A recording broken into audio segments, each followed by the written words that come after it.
guys were in Portland for a while.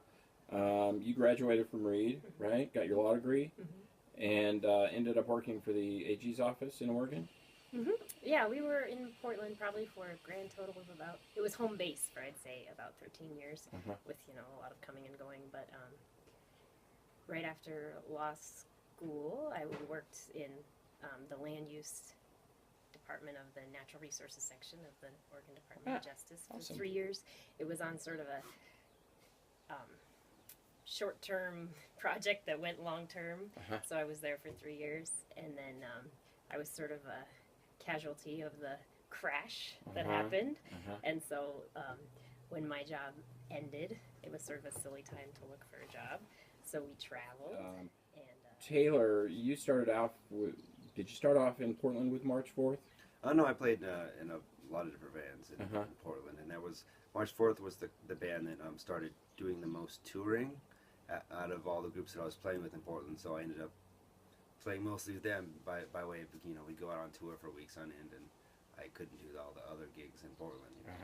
And you guys toured with them together, right? Did you go on some of those trips too, Daniel? I did our honeymoon of sorts. First, we had a 2-part honeymoon. First, we went backpacking for 2.5 weeks on the Pacific Crest Trail in Washington and Oregon, and then we boarded the March 4th first maiden voyage bus tour when they first got their first bus. Oh, that was the one you were talking about on the trip. Yeah, it was a learning curve tour because there was a lot of mistakes that were made. So I was part of the crew for that, and so that was the first sort of March 4th on their own bus tour, and they went like for 7 weeks or something, weeks, which was longer than was a good idea. Yeah. But it was a lot of adventure. Yeah. And then subsequently, after some of the traveling that I was talking about that we were doing after we left Portland, was 2 years, with the final 2 years that Taylor was with March 4th. I was also with him as a crew member, so we were touring together. Yeah. But that's actually kind of how we ended up moving back here, because we were traveling so much with the band. It was kind of not making sense to be paying a rent for a place in Portland that we were never really staying at. We were only there a week out of the month, if that. So we'll move. We'll store all of our stuff back at my dad's house here in Weaverville, and then we'll go on tour. And because we were home maybe 30% of the time, and this was such a nice place to come back to. Right. It was decompress. And so that's how we sort of... Yeah, the resource was here, right? Right, yeah. And then did that transition just kind of organically happen for you? You figured out that this was going to be home base for that part of your life? That probably lasted for a while, with us touring with March 4th and coming 2 years with us, coming here for, 1 week a month or something, and then going back on the road, and eventually we just wanted to be here full time and stopped touring, so. Yeah. You've also got a business that is based out of your home here, right? You build, you make musical related jewelry and sell it online. Yeah, as well as repair broken instruments. That's how it kind of all started. Is I went to school up in Seattle for instrument repair, and worked at a repair shop in Portland for 5 years, something like that. And then while we were touring with March 4th, I you don't make a lot as a musician, and I could see there was a merchandise table that the band had that was very extensive, and some people in the band were making merchandise and selling them, and it was kind of like an extra bonus, they could make a little extra money on top of what their daily pay is as a performer. So I started, I took the skills that I had as a repair person and started making jewelry out of, just broken instruments. Trumpet valve rings, which I have to order one at some point. And we sold those at the merch table while we were traveling, and then once we stopped touring, Danielle actually started up an Etsy store, and it's been very, very successful. So we sell the stuff through Etsy. Yeah, we're fortunate that music, even though it's such a broad, so many people love it, it's also something that's very personal for people. Yeah. So a lot of people want to give gifts to friends of theirs that play music or love music, and so they'll find us online just because of that, by searching for something musical. They don't know that they want earrings made out of clarinet keys. They're going to go on and search for a musical present for somebody, and this is what they find. That's great. So we're just really fortunate that there happens to be this little niche that we've fall into. Is there a name for that business? It's called Offbeat Accents, and Awesome. it's on Etsy. Yeah. But it's nice, a business that's mostly based online, and that we ship everything out just through the local post office. Mm-hmm. Yeah. And we can our commute. We just walk to the garage, Right. which I used to commute 65 miles one way. So I am very pro walk to the garage commute. Yeah. That's awesome. How did you guys meet? Wasn't that on a trip with Randy Anderson, kind of a precursor to the Send Wilderness thing? Yeah, it was 1996, I guess, and it was a resource conservation district organized backpack trip Through the RCD. Yep. Cool. For local teens. There was a stewardship element to it.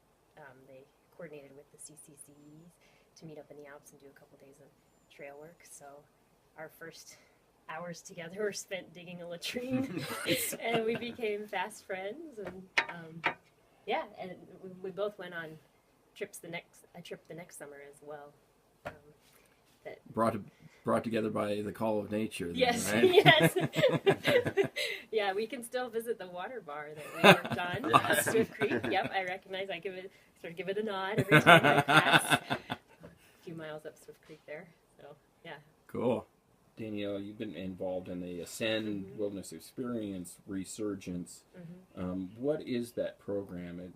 It takes you take kids into the backcountry, but what's the broader premise of that whole thing? Well, I mean, access for one. We live in this remarkable place, but a sort of shocking number of people who live here don't ever actually make it into our amazing wilderness area, and so just introducing kids who might not otherwise make it out there, or just out to any wilderness area or to camp or to backpack, in any context. We just introducing them to that.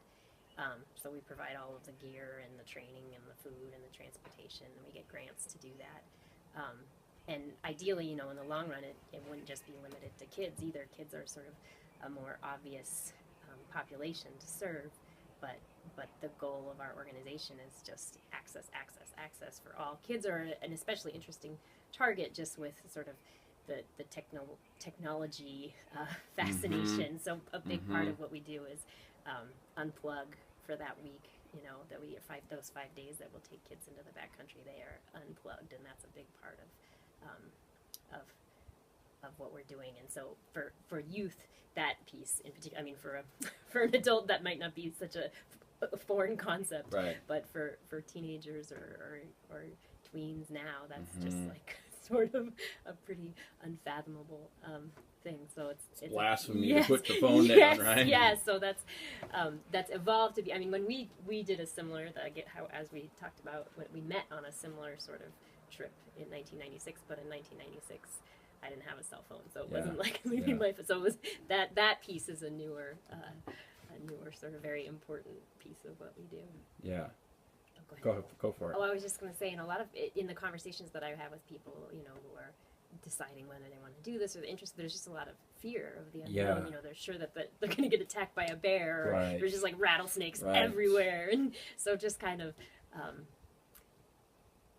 mean, those things are just as threatening in town as they are as they are out there. So just try, it's kind of helping people to overcome some of those. Yeah, I saw the fear of the unknown. Totally. I saw there was a video online the other day. Speaking of putting the phone down, Will Smith was narrating it, and he was talking about skydiving, and he said, the day before you go skydiving is actually a bigger level of fear than when you jump out of the plane. Yeah. Right. So once you're out of the plane, it's you're there. So that's kind of that getting the people to make that transition, and helping guide them through that this is going to be awesome. You're going to be awesome, and it's going to be fine. And we're just going to, we're going to go on a day hike and see how it feels, right? Yeah. Pretty much my daily walks with my dog, just on the community basin trails. Just getting out when especially if we get out earlier in the morning and it's just the morning mists are out there and it's just fresh, and she has the same. I love it when we'll come to a viewpoint and I can see that she's appreciating the view too. We're having a moment of mutual appreciation for just some really fabulous viewpoint. So Yeah, local trail systems for Mhm. sure. Mhm. Dan and I went backpacking last Saturday night. We walked out of his door at East Weaver, walked on the Basin Yeah. Trail System, neat. walked right into the wilderness area. Yeah. You know, I mean, Yeah. where else can you do Right. that? Yeah. No, I mean, like Daniel says, just every time I go out into the outdoors here, it's inspiring. You know, I had a little motorcycle in Portland that I would commute to work with, and when I came up here, I said I need to buy a dirt bike because there's so many just easy dirt roads to explore around here. And I spent hours, you know, looking at the map and looking at Google Maps and saying, oh, look, this dirt road cuts through there. You know, I can find all this. So Yeah, you and Michael were talking about the view from one of the roads that you went up. That yeah, where is that? it's in between Lewiston and French Gulch there, and there's a spot up there, a ridge line up there. I'm sure there's a name for it that I don't know. Where you can see both Trinity, Lewiston, and Whiskeytown Lake. Wow. You're up there, and you can also there's views of Shasta and Lassen and you know Bali and Bully Shoop and all that. It's incredible. Wow.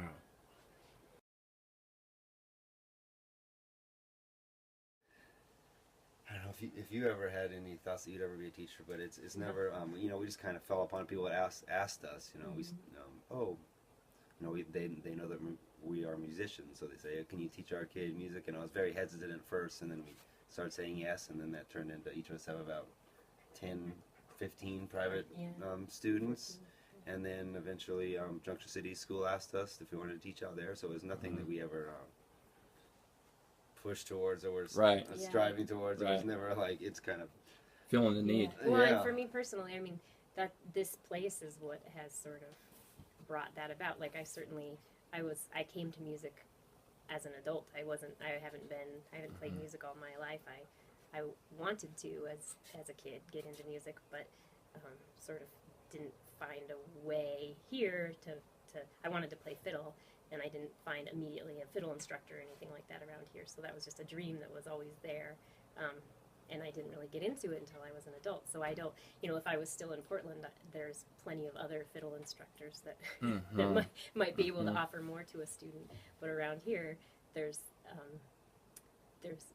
just more of a need, there's more of a demand that no one else is filling. So I didn't have a lot of confidence about being an instructor initially, but it's just been a really remarkable experience because it's just improved my, you know, as I teach these kids who are starting from scratch, I improve too, and it's just and I just feel like it's a really nice full circle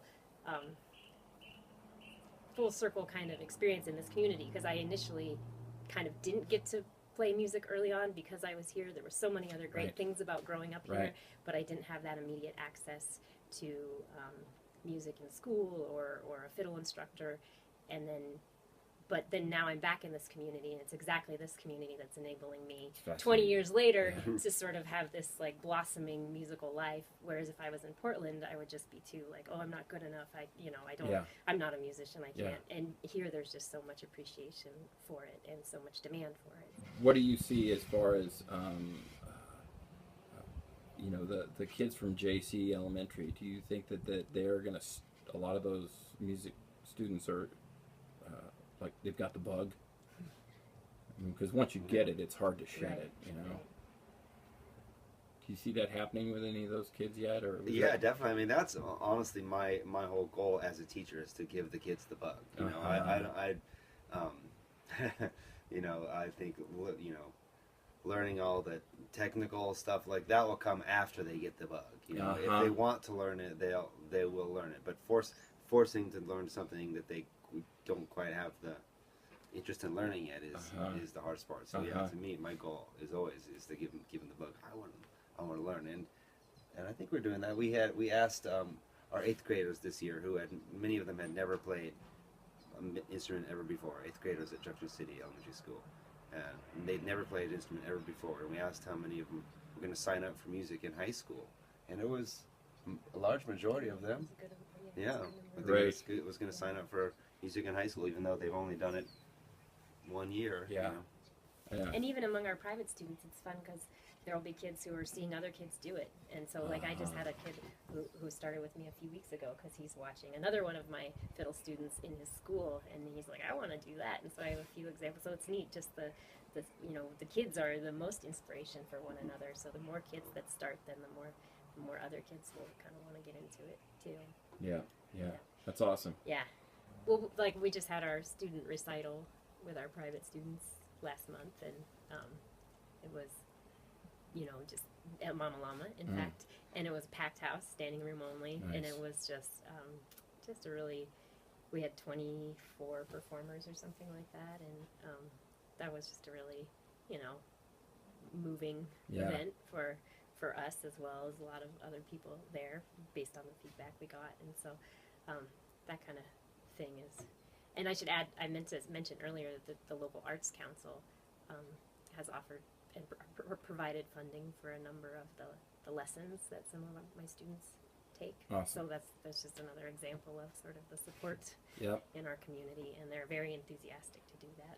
Yeah. And I love, and I think you do too, when we go to events at the Trinity Alps Performing Arts Center, there's I've seen a tear or two roll down your cheek at those, like the community band events, or just other events that come through, or just the kid performances, and the Douglas City just had their school play, so just the different performances that happen there. That's just a really sort of perfect example of community around here.